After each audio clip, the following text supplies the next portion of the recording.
జాతీయవాద జర్నలిజానికి అసలైన వేదిక నేషనలిస్ట్ హబ్ ని సబ్స్క్రైబ్ చేసుకోండి. నోటిఫికేషన్స్ కోసం బెల్ ఐకాన్ పై క్లిక్ చేయండి. నమస్తే, welcome to Nationalist hub. Telangana రాజకీయాల్లో తిట్ల పురాణం, ప్రమాణాలు, ప్రతిజ్ఞల భాగోతం జోరందుకుంది. రాజీనామా ప్రకటనలు, సవాళ్లు, ప్రతి సవాళ్ల పర్వం లోక్సభ ఎన్నికల వాతావరణాన్ని మరింత వేడెక్కిస్తోంది. తాను సందర్శించిన ప్రతి ఆలయంలోని దేవి దేవతలపై ముఖ్యమంత్రి రేవంత్ రెడ్డి ఒట్టేసి హామీలిస్తున్నారు, అమలుకు ప్రతినబూనుతున్నారు. ప్రతిపక్ష బీఆర్ఎస్ ఎమ్మెల్యే మాజీ మంత్రి తన్నీరు హరీష్ రావు సైతం సీఎంకు సవాల్ విసురుతూ రాజీనామా ప్రకటనలు చేస్తున్నారు. అమరవీరుల స్తూపం సాక్షిగా రాజీనామా సమర్పిస్తున్నట్లు మాజీ మంత్రి హరీష్ రావు కొత్త ప్రహసనానికి తెరతీశారు. బీఆర్ఎస్ నాటకాలు కట్టిపెట్టి రాజీనామా చేసే దమ్ముంటే స్పీకర్ ఫార్మాట్ చేయాలని, సీన పద్యం ఫార్మాట్ కాదని సీఎం రేవంత్ రెడ్డి ఎద్దేవా చేశారు. గడిచిన వారం రోజులుగా వార్తలు, విశేషాలన్నీ ఈ సవాళ్లు ప్రతి సవాళ్ల చుట్టే తిరుగుతుంది. నిజానికి ఈ రెండు పార్టీలకు తెలంగాణపై గౌరవం లేదు. అమరుల త్యాగం అంటే ఖాతరు లేదు. పదవులు, అధికారమే పరమావధిగా రాజకీయం చేసిన కాంగ్రెస్, బీఆర్ఎస్లకు హఠాత్తుగా దేవుళ్లు, హామీలు, ప్రజాస్వామ్య విలువలు గుర్తుకు రావడం హాస్యాస్పదం. అధికార పక్షం ప్రతిపక్షాన్ని రెచ్చగొట్టడం, అందుకు తగినట్లుగా విపక్షం స్పందించడం చూస్తుంటే ఇదేదో కాకతాళీయంగా జరిగిన వ్యవహారంగా భావించే అవకాశం ఉంది. కానీ ఇది రాజకీయాల్లో పరిపాటిగా జరిగే విమర్శ, ప్రతి విమర్శల సాధారణ వ్యవహారం కాదు. దీని వెనుక వ్యూహాత్మక దృష్టి ఉంది. తెలంగాణలోని మొత్తం 17 స్థానాల్లో బీజేపీ మెజారిటీ స్థానాలను కైవసం చేసుకుంటుందని సత్యం బోధపడిన తర్వాత అధికార ప్రతిపక్షాలకు కొత్త పోలరైజేషన్ అంకానికి తెరతీశాయి. ఎన్నికల చదరంగం కాంగ్రెస్, బీజేపీల మధ్య కాదు, కాంగ్రెస్, బీఆర్ఎస్ల మధ్య అనే భ్రమను కల్పించడం కోసం అధికార విపక్షాలు ప్రమాణాల పరిహాసానికి దిగారు. కాంగ్రెస్ పార్టీ 16 లోక్సభ స్థానాల్లో పదే సర్వేలు చేస్తుంది. ప్రతిపక్ష బీఆర్ఎస్ కూడా అదే పనిగా నియోజకవర్గాలపై నజరు పెట్టింది. మొన్నటి వరకు రాష్ట్రంలో అధికారం చెలాయించిన తమను కాదని బీజేపీ రెండో స్థానాన్ని స్వాధీనం చేసుకోవడాన్ని బీఆర్ఎస్ జీర్ణం చేసుకోలేకపోతుంది. అంతేకాదు, బీజేపీ ప్రధాన ప్రత్యర్థి స్థానానికి ఎగబాగితే కారు పార్టీ మనుగడ ప్రశ్నార్థకమవుతుందని బీఆర్ఎస్ ఏనాడో గమనించింది. ఈ ప్రమాదకరమైన అవరోహణను అధిగమించాలని శతవిధి ప్రయత్నాలు చేస్తున్నారు కేసీఆర్. ఇందులో భాగంగానే అధికార ప్రతిపక్షాల మధ్య మాట యుద్ధాన్ని తీవ్రం చేసేలా పథక రచన చేశారు. ఒకవైపు కాంగ్రెస్, బీజేపీలు తమకు సమదూరంలో ఉన్న శత్రువులను నమ్మిస్తూనే మరోవైపు కాంగ్రెస్, బీఆర్ఎస్ల మధ్య ప్రధాన పోటీ నెలకొన్నట్లుగా వాతావరణాన్ని క్రియేట్ చేయడం గులాబీ బాస్ అసలు వ్యూహం. బీఆర్ఎస్ వ్యూహం వల్ల కాంగ్రెస్ కూడా మేలే జరుగుతుంది.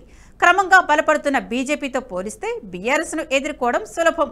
గత ఎన్నికల్లో బీఆర్ఎస్ పై ప్రయోగించిన ఆరోపణల అస్త్రాన్ని మరింత సాగదీసి కాలహరణం చేయవచ్చు. కానీ బీజేపీ ప్రధాన ప్రత్యర్థిగా మారితే కాంగ్రెస్ పార్టీని కాపాడుకోవడం కష్టమవుతుంది. లోక్సభ ఎన్నికల్లో బీజేపీ మెజారిటీ స్థానాలు సాధిస్తే కాంగ్రెస్ నుంచి కూడా వలసలు మొదలయ్యే అవకాశాలు పుష్కలంగా ఉన్నాయి. ఈ ప్రమాదాన్ని గుర్తించిన ముఖ్యమంత్రి రేవంత్ రెడ్డి పెద్ద శత్రువులతో తలపడడం కంటే వృద్ధవైరితో కొట్టాడడం తేలికని భావించారు. అందుకే బీజేపీని టార్గెట్ చేయడం మానేసి బీఆర్ఎస్ను లక్ష్యంగా చేసుకున్నారు. మరోవైపు బీఆర్ఎస్ కూడా బీజేపీని పల్లెత్తు మాట అనకుండా కాంగ్రెస్, రేవంత్ రెడ్డి చుట్టూ విమర్శల బాణాలను ఎక్కుపెట్టింది. మజ్లిస్ గెలిపించడం కూడా ఉమ్మడి వ్యూహంలో భాగమనే ఆరోపణలు కూడా వినిపిస్తున్నాయి. హైదరాబాద్ లోక్సభ సెగ్మెంట్లో బీఆర్ఎస్ అభ్యర్థి ప్రచారం కూడా చేయకపోవడంతో ఈ అనుమానాలు మరింత బలపడుతున్నాయి. మొత్తం 16 అసెంబ్లీ సెగ్మెంట్లలోని బీఆర్ఎస్ ఓటు బ్యాంకు మొత్తం గంపగుత్తుగా బీజేపీ వైపు మళ్లుతుందనే అంచనాలున్నాయి. ఈ అంచనాల నడుమ బస్ యాత్ర మొదలుపెట్టిన కేసీఆర్ తెలంగాణ రాజకీయాల్లో తన ప్రాధాన్యతను నిరూపించుకునే ప్రయత్నం చేస్తున్నారు. తన ప్రమేయం వల్ల బీజేపీ, కాంగ్రెస్ పార్టీలు దెబ్బతిరడం ఖాయమని కేసీఆర్ పూర్తి విశ్వాసంతో ఉన్నారు. లోక్సభ ఎన్నికల తర్వాత పార్టీపై నిర్మాణపరమైన అదుపు ఉండాలంటే ఓటు బ్యాంక్ బీజేపీ వైపు షిఫ్ట్ కాకూడదని కేసీఆర్ భావిస్తున్నారు. దక్షిణ తెలంగాణలో బీజేపీతో పోలిస్తే కాంగ్రెస్ ప్రాబల్య స్థానంలో ఉంది కాబట్టి బీఆర్ఎస్ తన శ్రేణులను ఉత్తర తెలంగాణపై కేంద్రీకరించింది. బొగ్గుగని కార్మికులు, గల్ఫ్ కార్మికుల ఓట్లపై దృష్టి సారించింది. మూడో వరుసలో నేత కార్మికులపై నజరు పెట్టింది. తెలంగాణ గల్ఫ్ ఓటర్లు సుమారు 1 కోటి మంది ఉంటారని విదేశాంగ శాఖ అంచనా. ఇటీవలి పరిణామాలు, విదేశాల్లోని భారతీయుల విషయంలో కేంద్రం చూపిన చొరవ కారణంగా గల్ఫ్ ఓటర్లు బీజేపీ వైపు మొగ్గు చూపే అవకాశం ఉందని కాంగ్రెస్ బీఆర్ఎస్లకు అర్థమైంది. దీంతో ఈ రెండు పార్టీలు అప్రమత్తమయ్యాయి. గల్ఫ్ ప్రభావిత నియోజకవర్గాల్లో 8% నుంచి 22% ఓటు బ్యాంక్ వీరిదే ఉన్నట్లు తెలుస్తోంది. కరీంనగర్, నిజామాబాద్, ఆదిలాబాద్ పార్లమెంటు పరిధిలోని నియోజకవర్గాలపై గల్ఫ్ ఓటర్ల ప్రభావం స్పష్టంగా ఉంటుంది. కరీంనగర్, నిజామాబాద్, ఆదిలాబాద్ 3 నియోజకవర్గాల్లో కాంగ్రెస్, బీజేపీ మధ్య ప్రధాన పోటీ నడుస్తుంది. బీఆర్ఎస్ ప్రభుత్వం గతంలో గల్ఫ్ పాలసీని అమలు చేస్తామని మాట ఇచ్చి నిలబెట్టుకోకపోవడంతో వలస ఓటర్లంతా బీఆర్ఎస్కు వ్యతిరేకంగా ఉన్నారు. అదే సమయంలో కాంగ్రెస్ ప్రభుత్వంపై కూడా పెద్దగా సానుకూలంగా లేరని అర్థమవుతుంది. ఉత్తర తెలంగాణలోని గల్ఫ్ ఓటర్లు బీజేపీ వైపు మొగ్గు చూపితే అధికార ప్రతిపక్షాల అడ్రస్లు గల్లంతవడం ఖాయం. అందుకే రాజకీయ సమీకరణాలు మార్చే పనిలో పడ్డాయి బీఆర్ఎస్, కాంగ్రెస్ పార్టీలు. ప్రవాసీ భారతీ బీమా యోజనలో సహజ మరణాన్ని కూడా చేర్చాలని గల్ఫ్ కార్మికులు చాలా కాలంగా కోరుతున్నారు.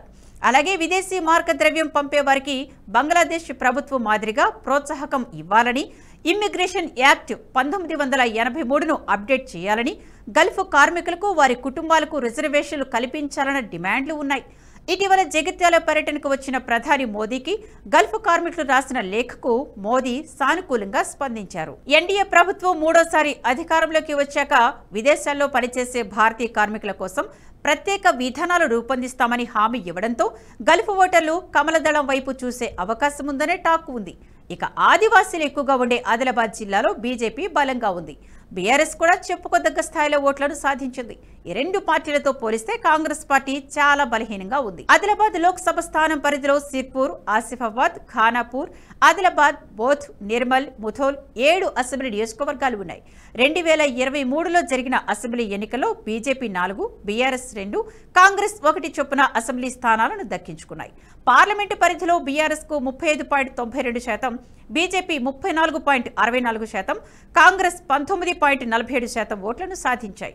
ఆదిలాబాద్లో బీజేపీని దెబ్బతీయడం అవసరమని బీఆర్ఎస్ స్థానిక నేతలు భావిస్తున్నారు.